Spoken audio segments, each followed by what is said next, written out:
वर्षावास म्हणजे नेमकं काय? वर्षावास हा कोणासाठी असतो? वर्षावासामध्ये काय पालन करावं लागतं? शील. वर्षावास हा कोणासाठी असतो? भिक्षूंसाठी असतो. वर्षावास हा काय करावा लागतो? तर वर्षावास म्हणजे पावसाळ्यामध्ये सगळीकडे गवत चिखल झालेलं असतं आणि भिक्षूंच्या पायाखाली किडे मकोडे गवत वगैरे तुडवल्या जाऊ नये म्हणून भगवान बुद्ध म्हणतात एका जागेवर राहा आणि एका जागेवर निवास करून लोकांना ध्यान, लोकांना धम्म, लोकांना ज्ञान देण्याचं काम करा.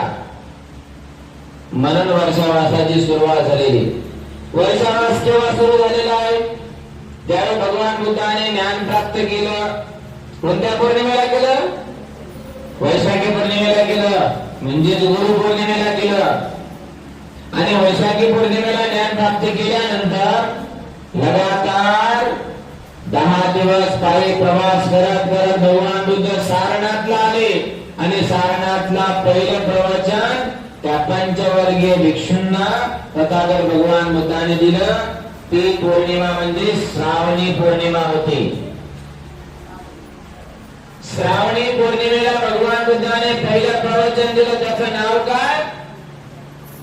धम्म चक्र प्रवर्तन सूत्र. धर्मचक्र प्रवर्तन माहिती तुम्हाला दिवस?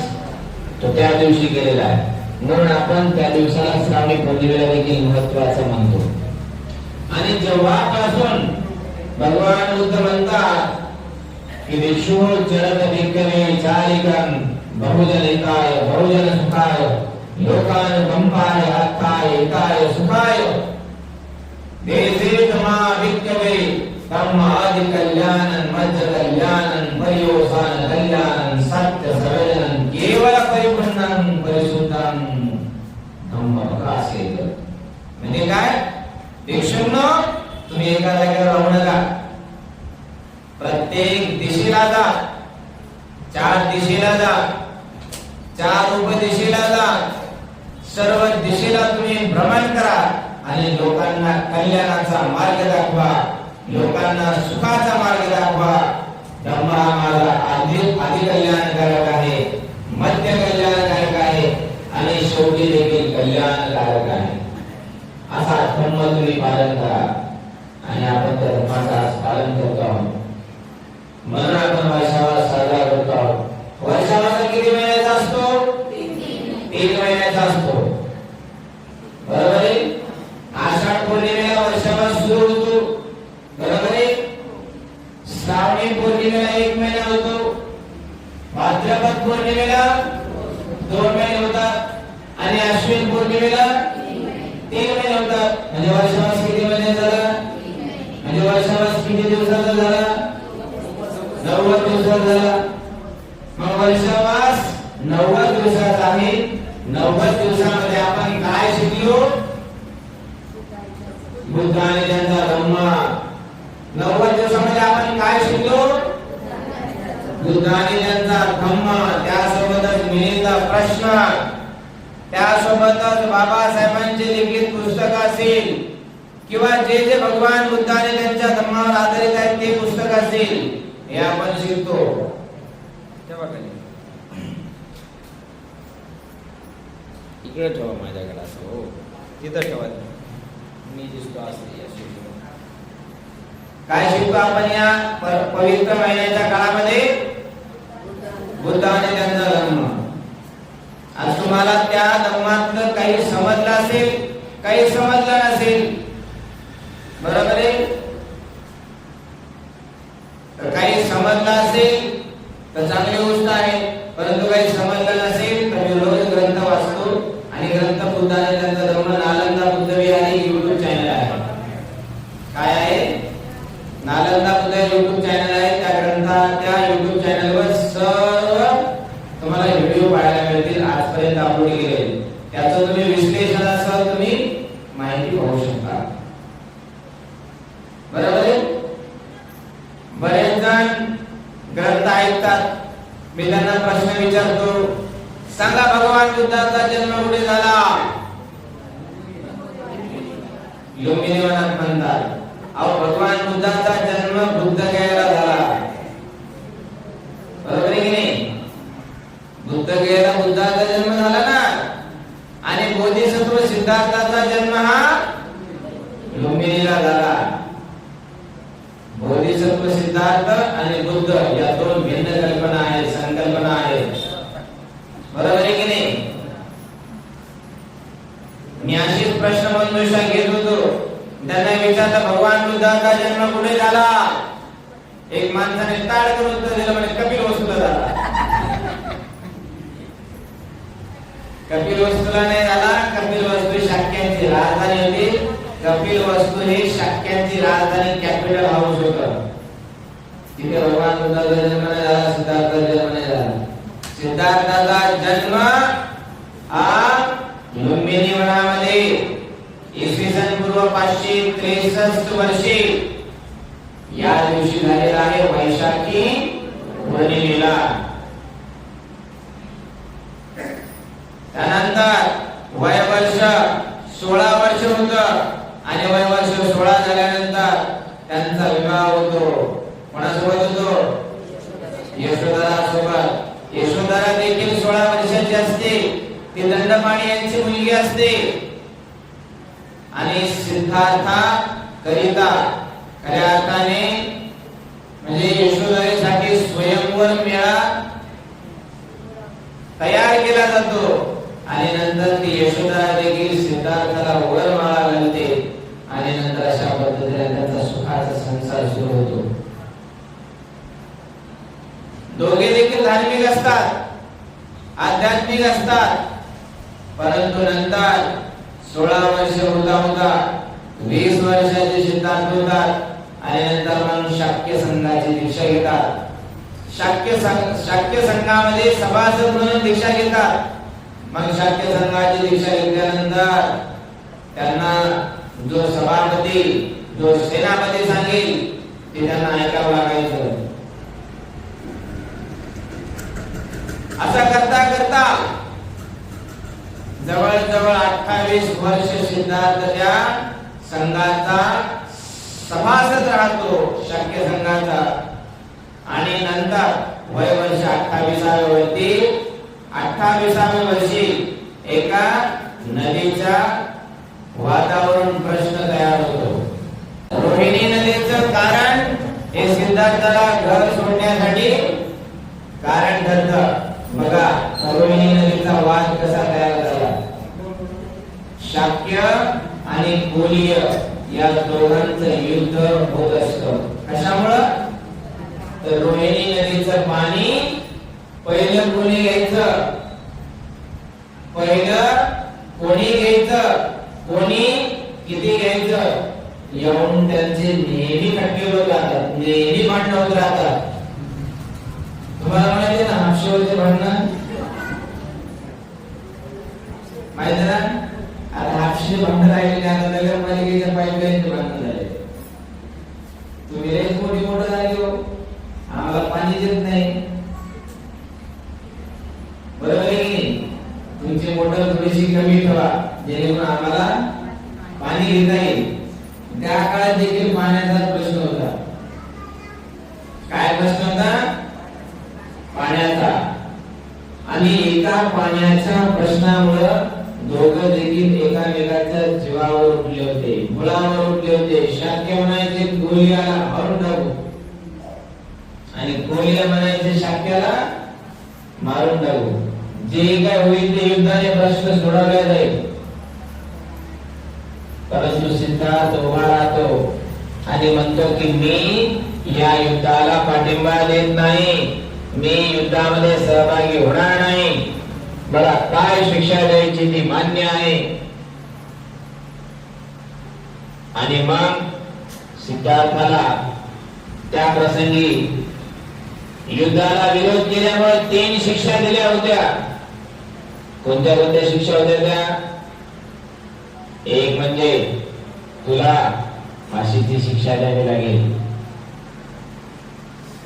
दुसरी शिक्षा तुझ्या आई वडिलांची संपत्ती जप्त केली जाईल.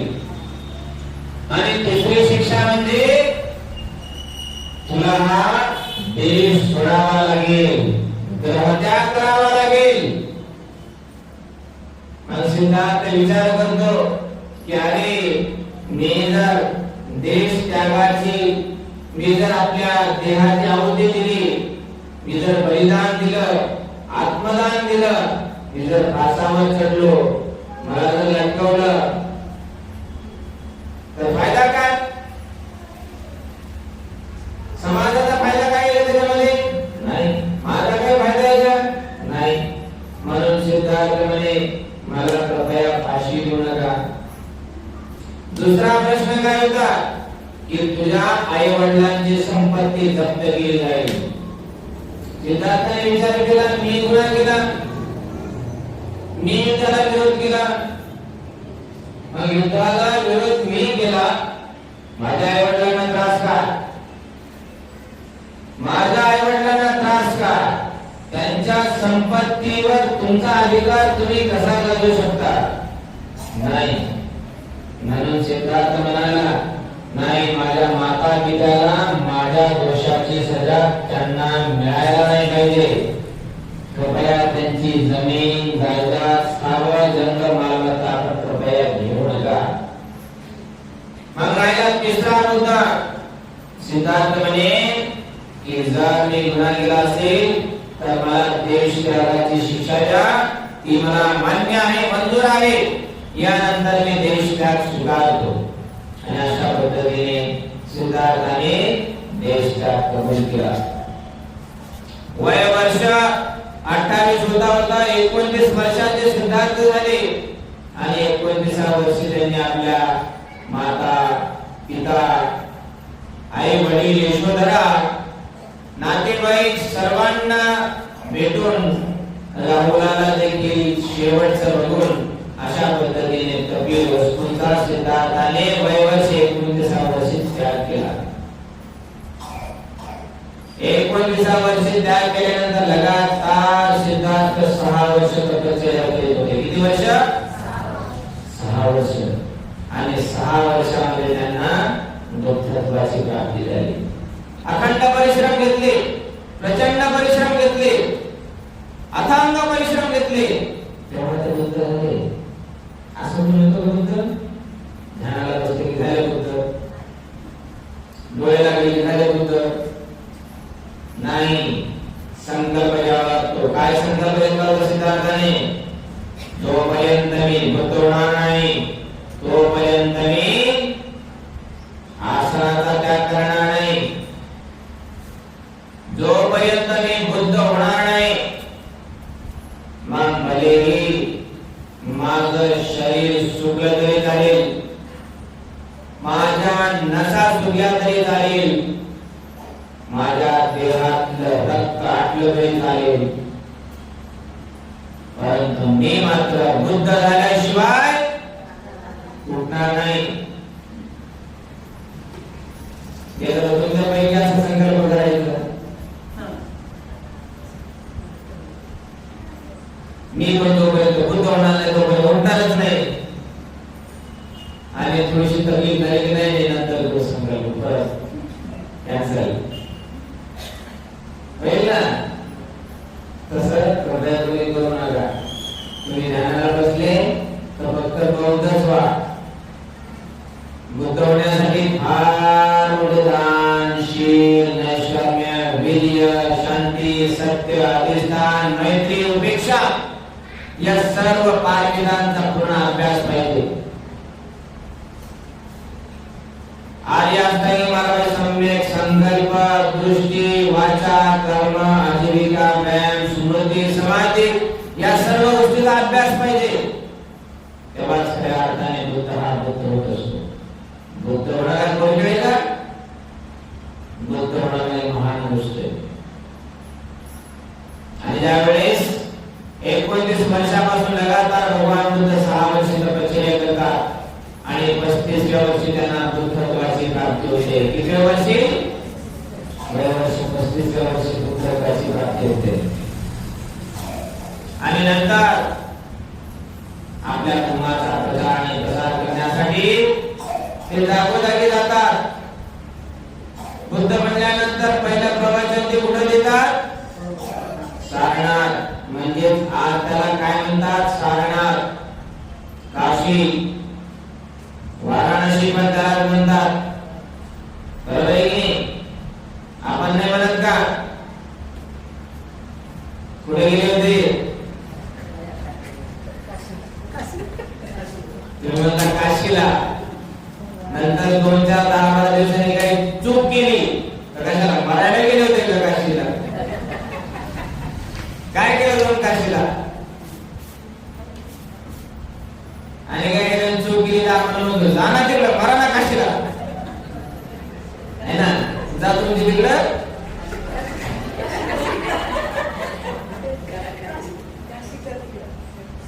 इकडं करून दाखवू नका.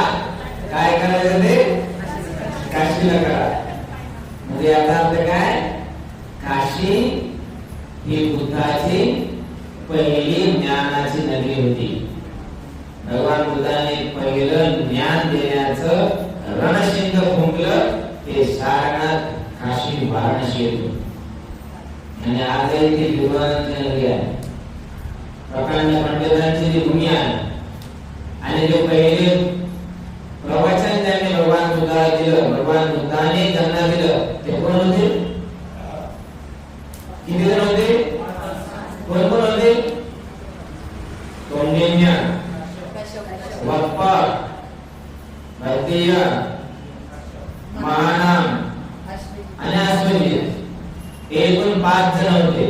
आणि 5 जण कोण होते? ब्राह्मण होते. बघा, म्हणजे भगवान बुद्धाने पहिलं प्रवचन कोणाला दिलं? ब्राह्मणाला दिलं. पहिलं प्रवचन कोणाला दिलं? आणि शेवटचं देखील प्रवचन भगवान बुद्ध मरणासन अवस्थेत म्हणजे असताना महापरिनिर्वाणासमयी त्यावेळी देखील भगवान बुद्धाने पहिलं प्रवचन कोणाला दिलं? सुभद्राला. तो देखील ब्राह्मणच होता. बघा, आपण विरोध करायचा नाही.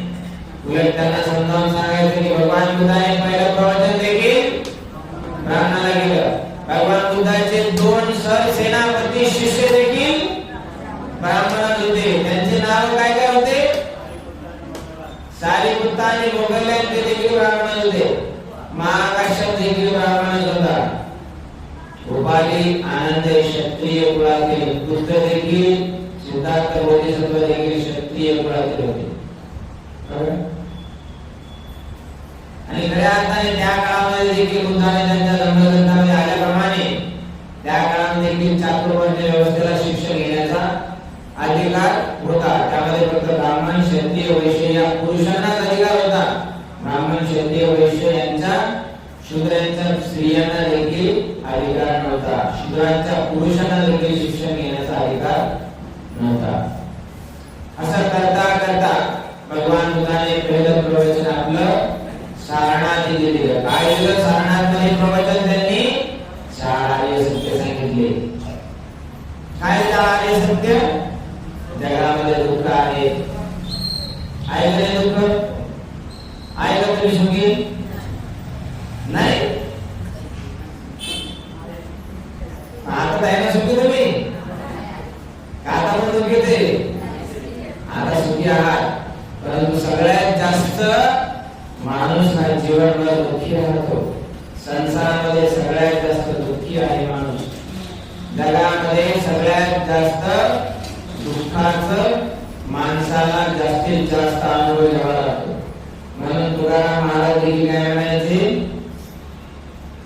सुख पाहता जवसा एवढे आणि दुःख पाहता पर्वता एवढे एवढं दुःख आपल्या जीवनामध्ये परंतु हे आपल्याला टाळायचे आणि आपल्याला धार्मिक बनायचे आपल्याला आध्यात्मिक बनायचे आपल्याला बुद्धिवादी बनायचे आपल्याला शिरवाण बनायचे आपल्याला सदाचारी बनायचे आपल्याला निष्कलंक बनायचे धम्माचारी बनायचे धम्ममित्र बनायचे बौद्धाचारी बनायचे सदाचारी बनायचे आणि जर आपण असं बनलो तर आपल्या जीवनामध्ये काय बदल होईल माहिती का सुख पाहता पर्वता एवढे आणि दुःख पाहता जवसा एवढे पण हे तुम्हाला करता येईल का करता येईल करू शकता केल्याने होत आहे रे आधी केलेच पाहिजे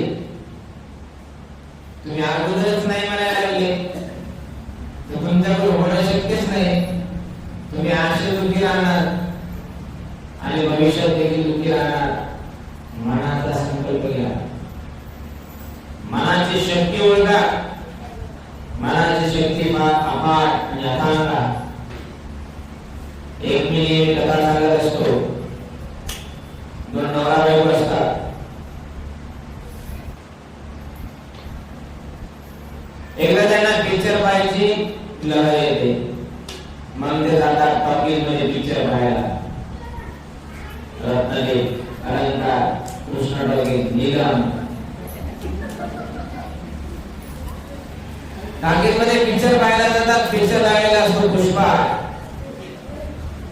तो आणि त्या ठिकाणी मग दोघेही जातात पत्नीचं डोकं दुखायला आणि पती हा डॉक्टर असतो कोण असतो डॉक्टर असतो पत्नी म्हणते आवा माझं डोकं दुखायला लागलं भणभण करायला लागलं गरगर करायला लागलं मला घेऊन चला नाही नाही थांब थोडा राहिला थांब नाही नाही काही ना काहीतरी मला औषध द्या बरं ठीक आहे हे घे मी तुला एक गोळी देतो काय देतो गोळी देतो ही गोळी खायची बरं वाटलं आणि आठ म्हणे ही गोळी नुसती तोंडात ठेवायची म्हणे चगळायची चावायची नाही गिळायची नाही ठीक आहे बायको म्हटल्यानंतर काय नवऱ्यावर तिचा विश्वास राहणार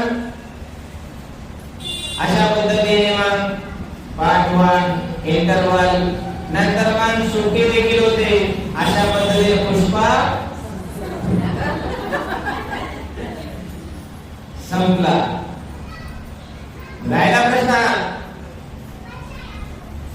पिक्चर सुरू असताना तो विचारत होता बरं वाटतं हो आता हो आता हो तिचं डोकं थांबलं बाहेर आले कावा म्हणे तुम्हाला गोळी दिली पण चावायला नाही सांगितले फक्त झगडायला सांगितले गिळायला नाही सांगितले फक्त झगडायला सांगितले असं का अगे ते काय नाही गोळी गिळी काय नाही माझ्या शर्टाचं बटन होतं म्हणजे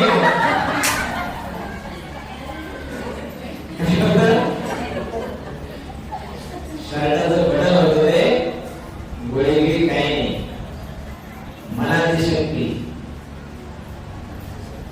तिला तिच्या नवऱ्यावर होता तो विश्वास तसं तुमचा आपल्या बुद्धाने त्यांच्या धर्मग्रंथावर विश्वास असला पाहिजे श्रद्धा असली पाहिजे मन हे फार शक्तिशाली आहे जसा तुम्ही विचार कराल तसं तुम्हाला मिळेल जैसा आप सोचेंगे वैसा बन जाएंगे जो आप खाएंगे उसका आप बन जाएंगे जो आप पिएंगे उसका आप बन जाएंगे, जो आप सोचेंगे उसका आप बन जाएंगे। What we think we become, eat we become, drink we become, जो भी हम खाते पीते सोचते उसका हम बनता।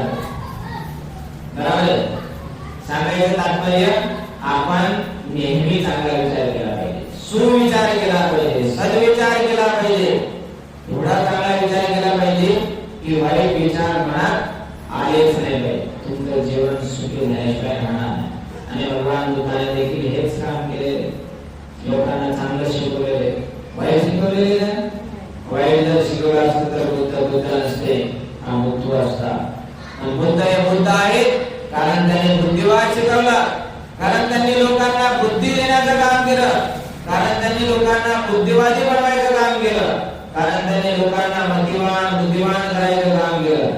दारोगा धर्माचा प्रचार आणि प्रसार करायचं रणशिंग रान व्हायचं काम कोणत्या धर्मगुरूने केलं असेल, कोणत्या धर्मसंस्थापकाने केलं असेल तर तो केवळ एकमेव महापुरुष म्हणजे तथागत भगवान गौतम बुद्ध आहे, व्यतिरिक्त नाही। म्हणून बघा पायी पायी प्रचार करणारे भगवान बुद्ध आशिया खंडात पूजल्या जातात, परंतु हवेमध्ये उडणारे देव, इकडून तिकडे फिरणारे देव, स्वर्गाचा अप्सरांचा आनंद घेणारे देव मात्र भारतातच राहिले। परंतु आपले बुद्ध मात्र आशिया खंडातच नाही तर जगामधल्या 7ही खंडामध्ये प्रकाशित झाले, हे आपल्या भगवान बुद्धाचे विशेष आहे। जगामध्ये सगळ्यात जास्त पूजल्या जाणारे, जगामध्ये सर्वात जास्त ज्यांच्या मूर्त्या असलेले, जगामध्ये सर्वात मोठं समृद्ध आणि सगळ्यात जास्त पृष्ठांचं असं समृद्धशाली जर कोणाचं तत्वज्ञान असेल तर ते त्रिपिटकाचं 50,000 पृष्ठांचा त्रिपिटक आहे। एवढा मोठा ग्रंथ आहे का? महान असं उद्गम आहे आणि महान अशा 50,000 पृष्ठसंघाच्या त्रिपिटकाचा सार म्हणजे बाबासाहेबांनी बुद्धाने त्यांचा धर्म गाठलेला आहे। म्हणून बुद्धाने त्यांचा धर्म तुम्ही ऐकला पाहिजे। बुद्धाने त्यांचा धर्म म्हणजे बाबासाहेबांनी भगवान बुद्धाच्या अथांग ज्ञानाच्या सागरातून गोडभर पाणी, तांब्याभर पाणी आपल्याला पिण्यासाठी दिलेलं आहे, ते म्हणजे भगवान बुद्धाने त्यांचा धम्म। म्हणून आपण रोज थोडं थोडंसं का होईना पाणी पिलं पाहिजे, कशाचं? ज्ञानाचं, या ग्रंथाचं। तुमच्या जीवनामध्ये सुख शांती समाधान आल्याशिवाय राहणार नाही। पुढे होतो आपण भगवान बुद्ध ज्ञान प्राप्त करतात आणि ज्ञान प्राप्त केल्यानंतर पहिलं प्रवचन त्या ब्राह्मण कौंडिन्य बाप्पा वैद्यमाना अस्पजी त्यांना देतात आणि दिल्यानंतर किताबच्या जागी स्थानांतर होतात। भगवान बुद्धाचं वक्तृत्व, भगवान बुद्धाचं कर्तृत्व, भगवान बुद्धाचं चालणं, बोलणं, बघणं या सर्व गोष्टी त्या पाथरी पंचपैवारी ब्राह्मणांना संतुष्ट करतात, इम्प्रेस करतात, प्रभावित करतात आणि नंतर ते भगवान बुद्धांकडून दीक्षा घेतात आणि दीक्षा घेतल्यानंतर अरहंत होतात आणि अरहंत झाल्यानंतर काही दिवसांमध्ये धर्मप्रचार प्रसार करायचं काम करतात। बघता बघता त्या काळामध्ये 61 अरहंत असतात। 61 जण धर्माचा प्रचार प्रसार करत करत नंतर मग ओवे काश्यप, भया काश्यप, नदी काश्यप हे देखील धर्माची दीक्षा घेतात आणि अखंड भारतामध्ये त्या काळामध्ये 1000 लोक ब्राह्मण त्या काळात अरहंत होतात आणि अशा पद्धतीने भगवान बुद्धाचा धर्म वाढायला सुरुवात होतो। भगवान बुद्धाने वय वर्ष कितव्या वर्षी अंतिम श्वास घेतला? वय वर्ष 80व्या वर्षी। 35व्या वर्षी त्यांनी बुद्धत्वाची प्राप्ती केली आणि 80व्या वर्षी त्यांनी महापरिनिर्वाण प्राप्त केलं। म्हणजे जवळजवळ 35 ते 80 म्हणजे 45 वर्ष भगवान बुद्धाने आपल्या धर्माचा प्रचार आणि प्रसार केला आणि 45 वर्षामध्ये 45 वर्षावास भगवान बुद्धाने केले. किती वर्षावास केले? 45. आणि त्यापैकी 45 पैकी सर्वात जास्त 25 वर्षावास भगवान बुद्धाने एकट्या श्रावस्ती नगरीमध्ये केले. म्हणून श्रावस्ती नगरी आपल्यासाठी आजही अति पूजनीय आहे, परम पावन पूजनीय आहे. म्हणून आपण श्रावस्ती देखील पाहायला अवश्य गेलं पाहिजे. धम्माचा प्रचार आणि प्रसार करत करत आनंद देखील धम्मसेवकाप्रमाणे कपिल प्रमाणे भगवान बुद्धाची सेवा करायचा. आणि अशा प्रकारे भगवान बुद्ध वयोवर्ष 80 वर्षाचे होतात आणि 80 वर्ष भगवान बुद्ध महापरिनिर्वाणाचा अंतिम श्वास घेतात. बघा, आता तुम्हाला प्रश्न पडलेला आहे की अंतिम क्षणी जो श्वास घेतला त्याला भगवान बुद्धाच्या परिभाषेमध्ये महापरिनिर्वाण असं का म्हणतात? महापरिनिर्वाण म्हणजे नेमकं काय आहे? महापरिनिर्वाण म्हणजे नेमकं काय आहे ते आम्हाला समजून सांगा. महापरिनिर्वाण म्हणजे एक सोपी गोष्ट आहे. ज्या माणसाच्या मनामध्ये राग नसतो, ज्या माणसाच्या मनामध्ये दोष नसतो, द्वेष नसतो, ज्या माणसाच्या मनामध्ये मोह नसतो, ज्या माणसाच्या मनामध्ये 6 रिपू असतात, षडरिपू असतात, काम, क्रोध, मोह, मद, माया, मत्सर, हे 6 ही षडरिपू काम, क्रोध, मोह, मद, माया, मत्सर ज्यांच्या मनामध्ये नसतात, असं ज्यांचं मन निर्मळ झालेलं असतं त्यांना काय म्हणतात? परिनिर्वाण. समजलं? अशी अवस्था म्हणजे परिनिर्वाण. ज्याप्रमाणे ज्यांचं निर्वाण होतं त्यांचा कधी जन्म होत नाही. जो व्यक्ती अरहंत होतो त्यांचा कधी जन्म पुनर्जन्म होत नाही आणि ते माणूस जीवन नंतर कायमचा लयात जातात. ज्याप्रमाणे एखादा दिवा असतो त्याप्रमाणे हा दिवा आहे. दिवा जळण्यासाठी कशाची आवश्यकता असते? एक म्हणजे तेल, दुसरी म्हणजे वात आणि तिसरी म्हणजे एक दिवा आणि चौथी गोष्ट म्हणजे त्याला थोडीफार ऑक्सिजन हवेची पण गरज असते. या जर गोष्टी नसेल तर दिवा जळू शकतो का? नाही. त्याचप्रमाणे माणसाला जीवन जगण्यासाठी या 4 गोष्टींची आवश्यकता असते. पृथ्वी, आग, तेज आणि वायू. आपण किती घटकापासून बनलेलो आहोत? 4 घटकापासून बनलेलो आहोत. आणि ज्यावेळेस आपले देखील 4 घटक या 4 घटकामध्ये विलीन होतात त्यावेळेस आपला मृत्यू होतो, अंत होतो. परंतु ज्यावेळेस एखादा मनुष्य परिनिर्वाणाला प्राप्त होतो, निर्वाणाला प्राप्त होतो, त्यावेळेस त्यांचा आयुष्य जगामध्ये शिल्लक उरत नाही. त्यांच्या जगामध्ये काहीही राहत नाही. मी म्हणण्यासारखं त्यांच्या जगामध्ये काही राहत नाही. त्याला म्हणतात निर्वाण. भगवान बुद्धाच्या काळामध्ये एक ऋषी भगवान बुद्धाकडे येतो आणि नंतर म्हणते, भगवान निर्वाण म्हणजे काय? म्हणते, भगवान मला निर्वाण म्हणजे काय सांगा ना. तेव्हा भगवान बुद्ध काय सांगतात? निर्वाण म्हणजे काहीच नसून माणसाचं निर्दोष पूर्ण जीवन म्हणजे निर्वाण. समजलं का? निर्दोष, सदोष नाही, निर्दोष. मग त्या माणसावर एक केस असलेले पाहिजे, जरी असेल तर न्याय झाले पाहिजे. निर्दोष जीवनामध्ये काय? शिलवान जीवन असलं पाहिजे. निर्दोष जीवन म्हणजे काय? सदाचारी जीवन असलं पाहिजे. निर्दोष जीवन म्हणजे काय? फुलासारखं, कमळासारखं शीलवान असं जीवन असलं पाहिजे. त्या जीवनाला म्हणतात निर्दोष, निष्कलंक. असं जर जीवन असेल तर तो निर्वाण प्राप्त करू शकतो, अन्यथा नाही. बघा, अंगुलीमाल माहिती सगळ्यांना, त्याने किती लोकांना मारलं होतं? 1000 मनुष्याला गेलं नाही म्हणजे 2000 बाहेर गेले. 999 लोकांना मारलं आणि एकच बाकी होता 1000 होण्यासाठी. तर तो अंगुलीमाल आपल्या माईला मारायला निघाला होता. परंतु भगवान बुद्धाला वाटलं की अरे आपण जर अंगुलीमालाने आईला मारलं तर याला अनेक जन्म नरकामध्ये मिळतील. हा कधी नरकातून मुक्त होणार नाही, दुर्गतीला प्राप्त होईल, सुगतीला सद्गतीला कधी प्राप्त होणार नाही. म्हणून भगवान बुद्ध जातात आणि त्या अंगुलीमालाला बदलवतात. स्वतः तो आईला मारणारा अंगुलीमाल नंतर भगवान बुद्धाला मारायला निघतो.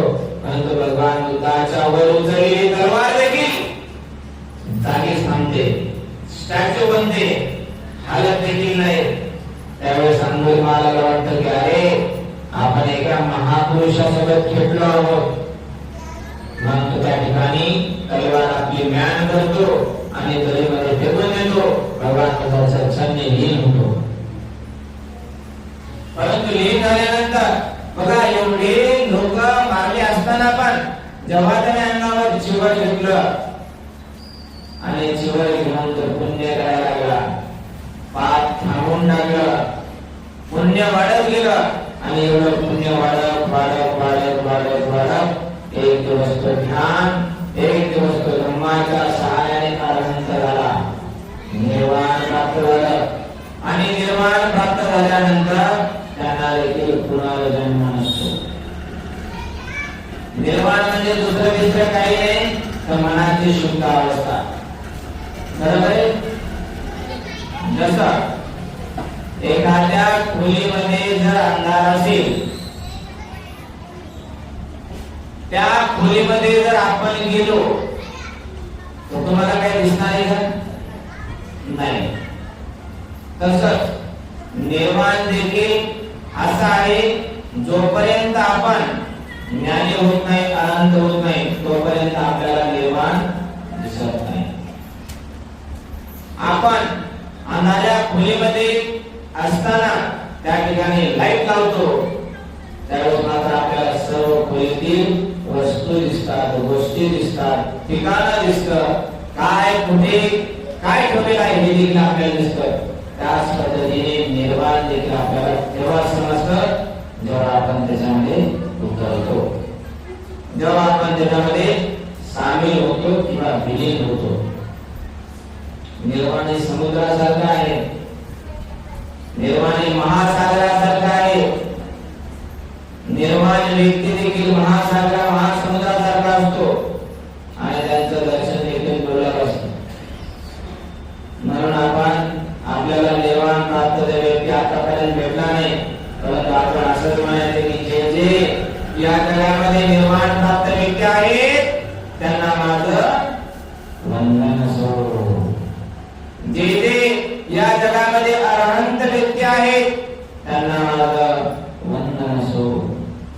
जे जे या जगामध्ये शुद्ध बुद्ध व्यक्ती आहेत त्यांना माझं सदैव वंदन असो. असं जरी तुम्ही म्हटलं तर तुमचे अर्धे पाप धुतले जातात, मन शुद्ध होतं, लवकर तुमचं ज्ञान लागतं, मंगलमय होते आणि तुम्हाला सुख भेटल्याशिवाय राहत नाही. एवढं सांगतो.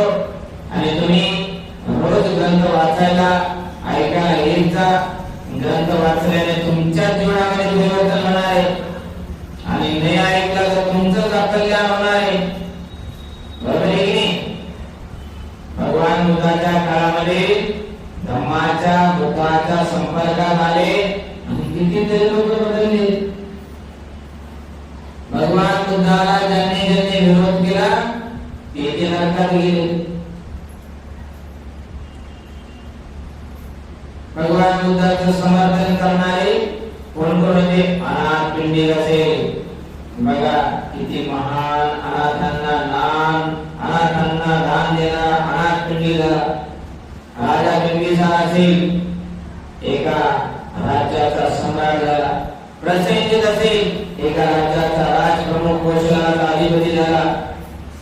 शुद्धोधन असेल, त्या काळातला उदयन असेल, त्या काळातली अग्रपाली असेल की सुजाता असेल की विशाल गौतमी असेल की पटाचारा असेल, अशा कित्येक महिला बुद्धाच्या संपर्कामध्ये आल्या आणि बदलून गेल्या. तुम्ही दादा बुद्धाच्या संपर्कामध्ये नाही जाऊ शकत, परंतु बुद्धाने त्यांच्या धर्मग्रंथांच्या संपर्कामध्ये तुम्ही येऊ शकता. या ग्रंथाच्या माध्यमातून तुम्हाला साक्षात बुद्धाचं दर्शन झाल्याशिवाय राहणार नाही. म्हणून हा ग्रंथ तुम्ही अवश्य ऐकावे. आज ऐकाल तर ऐकाल, वाचाल तर वाचाल, नाही तर काढे बटाटे विकाल. ऐकाल तर ऐकाल, नाही तर तुमचं काही खरं नाही. भगवान बुद्धाचा मध्यम मार्ग आहे, दुसरं काही नाही. भगवान बुद्ध आपल्याला म्हणायचे का? म्हणायचे का? भगवान बुद्ध देवाला म्हणायचे का? भगवान बुद्ध महादेवाला म्हणायचे का? भगवान बुद्ध ईश्वराला म्हणायचे का? भगवान बुद्ध परमेश्वराला म्हणायचे का? भगवान बुद्ध आत्मा परमात्म्याला म्हणायचे का? नाही. भगवान बुद्ध मनाला म्हणायचे. आपल्या शरीरामध्ये मन आहे, मनच माणसाला चालवतं, बोलवतं, सर्व गोष्टी मनातच उत्पन्न होतात. पाप कर्माचं देखील उगमस्थान मनच आहे, पुण्य कर्माचं देखील उगमस्थान मनच आहे. मनाशिवाय दुसरी काय गोष्ट शक्य हो? त्या काळामध्ये अशा कित्येक मतमतांतरवादी लोक होते. 62 पंथाचे लोक त्या काळामध्ये काम करत होते. 62 संप्रदाय त्या काळामध्ये होते, परंतु एकही संप्रदाय भगवान बुद्धाने स्वीकारला नाही.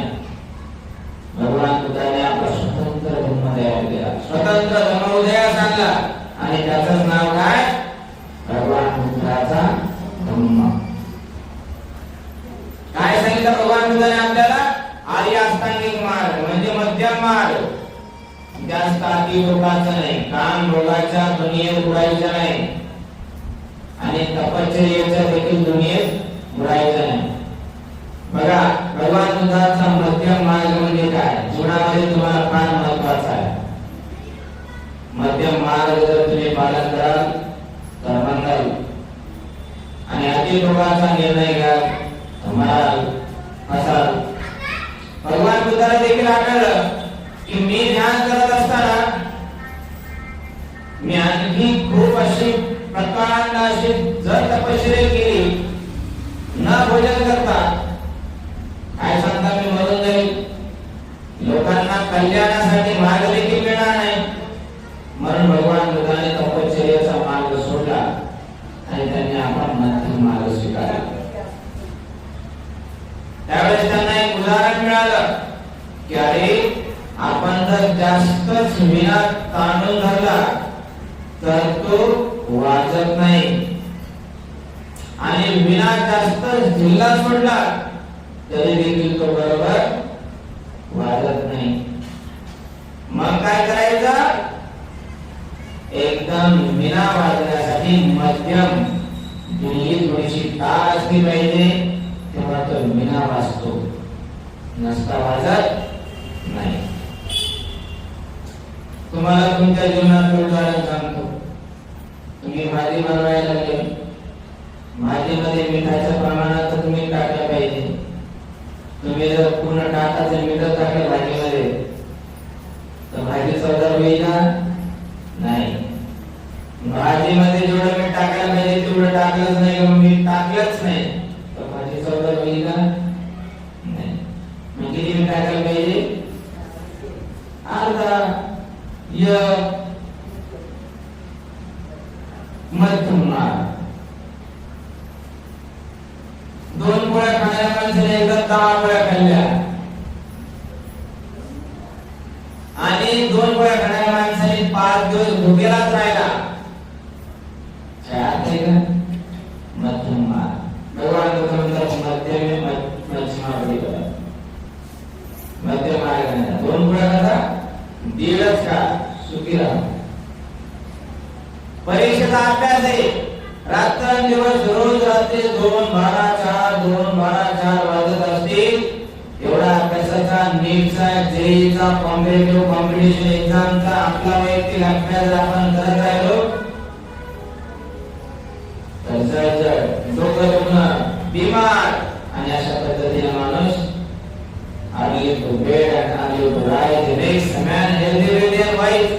अशा ऐवजी जर आपण रात्र जागरण करू लागलो तर आपलं आरोग्य धोक्यात येईल, परिणामी परीक्षा बाजूलाच. आणि परीक्षा पास होण्यासाठी अभ्यास करावा लागतो. कोणी अभ्यासच केला नाही तर परीक्षामध्ये देखील तुम्ही पास होणार नाही. बरोबर. अशी कितीतरी उदाहरणं आहेत. एक नाही तर अनेक अशी उदाहरणं आहेत ज्या माध्यमातून आपल्याला भगवान बुद्धाचा मध्यम मार्ग समजून घेता येईल. तुम्हाला देखील मध्यम मार्ग महत्वाचा आहे, अति टोकाचा नाही. जास्तही बोलणं काही कामाचं नाही आणि कमीही बोलणं, शांतच बसणं मुक्यासारखं ते काही कामाचं नाही. म्हणजे जेवढं पाहिजे तेवढं बोललं पाहिजे. उचलली ती लावली काढायला असं नसतं पाहिजे आणि असं नसतं पाहिजे की अरे मुक्त दिसते असं पण कोणी नाही म्हणलं पाहिजे. दोन्ही गोष्टी आपण पालन केल्या पाहिजे. भगवान बुद्धाच्या काळातील एक कथा आहे.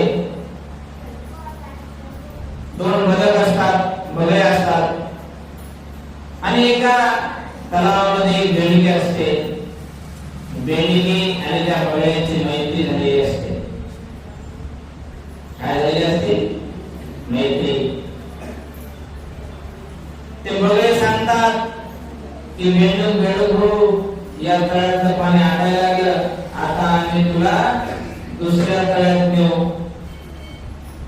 त्या बेडक्याला वाटते की नाही बगळे मला आता मारायचा विचार करतो, मला कुठेतरी बघून येतील, दाराकडे बसतील, मस्त पार्टीशन 50-50 करतील, मस्त तेल मीठ मिरची लावून मला तळून भाजून खातील. परंतु मित्र असतात, परंतु आपण आपल्या सवयीमुळे कधी कधी वाईट असतो. आता बेडकीला सवय असते कोणती? आरडायची. आरडत राहणं ती तिची सवय सोडू शकत नाही. रात्री किरकिर करून टाकतात, डोकं पागल होऊन. चला आता थोडं आटल्यामध्ये तुम्ही आता दुसऱ्या करायचं नाही हो. करता करता बेडक्याला समजून सांगण्यात यशस्वी होतात आणि दोन बगळे एक काडी आणतात. काडी दोघे तुझीमध्ये धरतात, राईट साइड लेफ्ट साइडला धरतात आणि मध्यभागी बेडकीला धरायला लावतात आणि दोघेही बगळे उंच उडून त्या बेडकीला घेऊन जातात. पुढे घेऊन जातात दुसऱ्या तळ्याकडे. पण बेडकीला असते एक बेकार सवय आणि अशा पद्धतीने त्या बेडकीला वाटतं की अरे हे बगळे मला मारायला घेऊन चालले रे. मग ती बेडकी त्यांना शिव्या द्यायला सुरुवात करते, आरडायला सुरुवात करते. बघता बघता बेडकी पटकन खाली पडते आणि बेडकी मरून जाते. कोणी केला घात कोणाचा? स्वतःचा घात केला. स्वतःच्या पायावर कुऱ्हाड मारली, स्वतःचा जीव स्वतःच गमावला. असं आपण कधी जीवनामध्ये करायला नाही पाहिजे.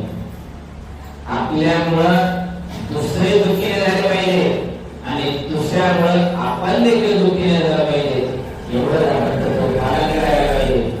आपण देखील बेडकीसारखं करता कामा नये. आपल्यामध्ये बेडकीसारखे कमी लोक असतात पण खेकड्यासारखे जास्त लोक असतात. बरोबर आहे की नाही? खेकड्याची गोष्ट सांगतो आता. एकदा खेकड्याची सभा भरलेली असते आणि सभामध्ये मीटिंग मध्ये काय ठरलं जातं की जो कोणी आपल्या टाकीवर आहे ना सगळ्यात पहिला वर चढल त्याला सगळ्यात पहिले 1 नंबरचं बक्षीस. मग आता सगळे करायला करते खेकडे एकत्र येतात, शर्यत सुरू होते. अशा पद्धतीने एका पाठोपाठ लगातार एका पाठोपाठ एक खेकडे चढायला सुरुवात करतात. मग भाववेगाची शर्यत सुरू होते. एकामेकाची प्रगती कोणी पाहू शकत नाही, म्हणून खेकड्याचा एक गुणधर्म आहे काय, एकामेकाचे पाय ओढणे, एकामेकाचे पाय खाली खेचणे. आणि त्या खेकड्याने देखील तसंच केलं की आपल्यापेक्षा वर चालला त्याचे पाय ओढायचे.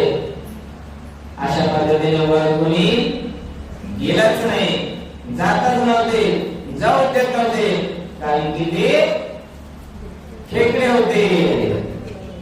मग झाला असं की तरी पण एकाने जिद्द सोडलीच नाही, हार मानलीच नाही. काही व्हायचं होऊ द्या, मी मात्र चढून दाखवणार. अशा पद्धतीने खेकडे बघता एक खेकडा मात्र चढला. खालचे खेकडे त्याला नाव ठेवायचे, खालचे खेकडे त्याला शिवाय द्यायचे. आणि ते चांगलं पकडायचे, त्याला पाय वळायचे, त्याचा एक नंबर येईल त्याचा. पण तो ऐकत नव्हता. झाला असं आता तो सरळ सरळ सरळ चढला आणि पाण्याच्या टाकीवर जाऊन उभा राहिला. आय एम विनर, मी जिंकलो, मी स्पर्धा जिंकलो अभिमानाने सांगू लागला. परत सगळ्या खेकड्याची मीटिंग झाली. मग सगळे खेकडे त्याला विचारायला लागले की तू कसं काय जिंकला. सगळे खेकडे अध्यक्ष, सचिव, कोषाध्यक्ष, ट्रस्टी मेंबर, कमिटी सगळे विचारायला लागले कस काय जिंकला, कस काय जिंकला तू बोलायला तयारच नाही. आणि नंतर एकच शब्द बोलतो की मी माझ्या स्वबळावर कष्टाने जिंकलो आहे, पण मी मात्र बैल आहे. काय आहे, मी बैल आहे, मी बैला होतो. तुम्ही मला काहीही बोलले, शिव्या तरी दिल्या तरी मला काय ऐकू येत नव्हत्या. म्हणून तुम्ही माझ्या मार्गामध्ये आडकाठी आणायचा प्रयत्न केला, परंतु मी मात्र तुमचं ऐकलं नाही. मी माझी स्वतः प्रगती करत राहिलो आणि प्रगती करत करत करत करत या पदापर्यंत, या पदकापर्यंत पोहोचलो. म्हणून माय म्हणलो उपासलो तुम्हाला देखील हेच सांगायचं आहे की कोणी जर तुमची निंदा करत असेल, निंदकाचे घर असावे शेजारी, निंदकाचे घर असावे विहारा शेजारी. निंदकाचे घर असावे शेजारी असं नाही. आता निंदकाचे घर असावे विहाराच्या शेजारी. निंदक असावा घरी नाही, निंदक असावा विहारामध्ये.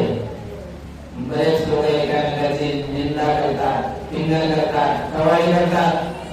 काय येतं त्यांना, काय येतं त्यांना, मला सगळं येतं. मी गर्व, अहंकार यामुळे ना स्वतःचा विकास होतो ना दुसऱ्याचा विकास होतो, ना समाजाचा, ना समाजाचा विकास होतो, ना नगरचा.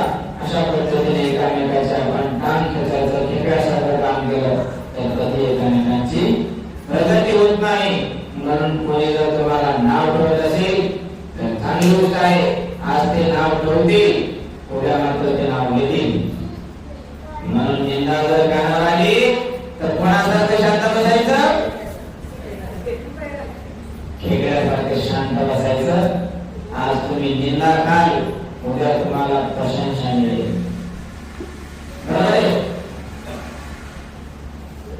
म्हणून भगवान बुद्धाच्या संदर्भात म्हणतात, भगवान बुद्धाची पण निंदा झाली. कोणी निंदा केली, देवदत्ताने केली. कोणी निंदा केली, अजातशत्रूने केली. कोणी निंदा केली, त्या सुंदरिकाने गेली, पुढे निंदा गेली. त्या काळातल्या कित्येक अशा ब्राह्मणांनी निंदा केली, पुढे निंदा केली. त्या काळातल्या हिंदू दैवत आणि वैदिक मतवाद्यांनी भगवान बुद्धाची निंदा केली. कुणी मत निंदा, कुणी मत वंदा, निंदा असो की काही असो, आणि एक दिवस मात्र तो माणूस जिंकल्याशिवाय राहत नाही. तुमचं कर्म किंवा तुमचं कार्य कधीही खंडित करायचं नाही. अखंड अभंग, न भंग होऊ देता, न खंड होऊ देता, असंच आपण दिव्यासारखं तेवत राहिलं पाहिजे, दिव्यासारखं प्रकाशित होत राहिलं पाहिजे. एक दिवस आपल्याला यश मिळेल. यश मिळणार असं नाही, यश मिळेल. बस कर्म करत राहा, कष्ट करत राहा. आज जर कष्ट कराल तर उद्या फळ मिळेल, आणि आज जर कष्टच करणार नाही तर उद्या तुम्हाला काही मिळणार नाही. देरे हरी आणि पलंगा वरी चा आजचा जमाना नाही. जो कष्ट देईल तोच पोट देईल, अन्यथा बिना कष्टाचं कुणाचे पोट भरत नाही. म्हणून लिहायला देखील कष्टच आहे, वाचणारे देखील कष्ट घेतात, ऐकणारे देखील कष्ट घेतले पाहिजे. आपल्या घरचं थोडंसं बाजूला ठेवून धर्मासाठी आपण वेळ काढला पाहिजे, एकतेसाठी वेळ काढला पाहिजे, एकात्मतेसाठी वेळ काढला पाहिजे. कल्याणच कल्याण. इथे येऊन पण जर तुमच्या ध्यानीमध्ये काही बसत नसेल, नळे कुंडली सोनारे, इकडून तिकडे गेले वारे, असं जर होत असेल तर फायदा काय? इथं आले की घरचं ध्यान, आणि घरी गेले इथलं ध्यान. असं जर होत असेल तर काय फायदा? इथं आल्यानंतर कोणाला वेळा आला असेल, जेवढा नसेल, बाई भाजीत मिळत टाकलं नाही, बाई ते दुधाचं झाकणच ठेवलं नाही, बाई सिलेंडरचं मी नाव बंदच केला नाही. असे एक ना एक सुविचार तुम्हाला जर सतावत असतील तर तुमचं ध्यान लागणार नाही, तुम्हाला एकाग्रता प्राप्त होणार नाही, आणि तुमच्या पदरात पण काही पडणार नाही. कहा गए तो कहा नाही, खाली हात काळेच काळे, काखेत कळसा आणि तळ्याला. अशा पद्धतीनं आपण आपल्या जीवनाला सांभाळायचा, आवरायचा, सवरायचा प्रयत्न करा. एवढीच मी या ठिकाणी अपेक्षा व्यक्त करतो आणि शेवटी आशीर्वाद देऊन थांबतो. भवतु